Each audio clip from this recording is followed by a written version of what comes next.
In this video, I'm going to share with you guys a major part to check before buying a used Dodge Charger. This could get very expensive very quick. What's up guys, it's Anthony, welcome back to Brent Auto Media. So when I was looking into getting my car, I had it up on a lift, I took it for a test drive, everything seemed fine. It wasn't until 2 weeks later after having the car that I started having a humming noise underneath my console.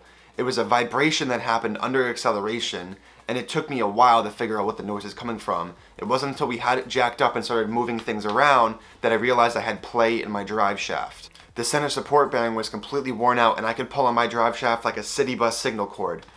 Obviously it was on its way when I bought the car. I bought the car at a Honda dealership literally 2 weeks ago, so it was still under the 90-day warranty from the dealer. So they basically took the car and put a brand new drive shaft in it, so problem solved, right?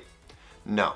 Fast forward about a month later and I started having a different noise happening. Now this noise would come and go and my performance didn't feel that bad, but I was trying to diagnose for a long time what that sound was. So finally I gave up and I brought it to Dodge and wouldn't you know it, center support bearing gone again.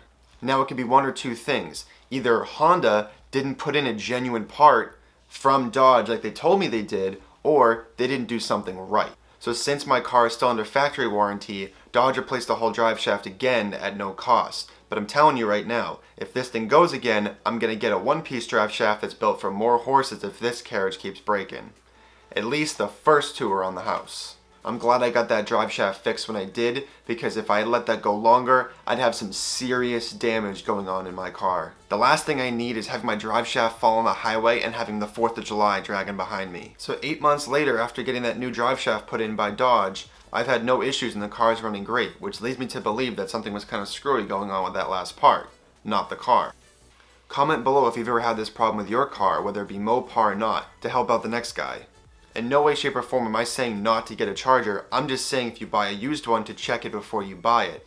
I lucked out by having mine still under factory warranty, but you might not be as lucky, so it could save you a headache and it could save you a lot of dough. If you guys enjoyed this video, don't forget to hit the like button, hit the subscribe button, ring that notification bell, and I'll see you guys in the next one.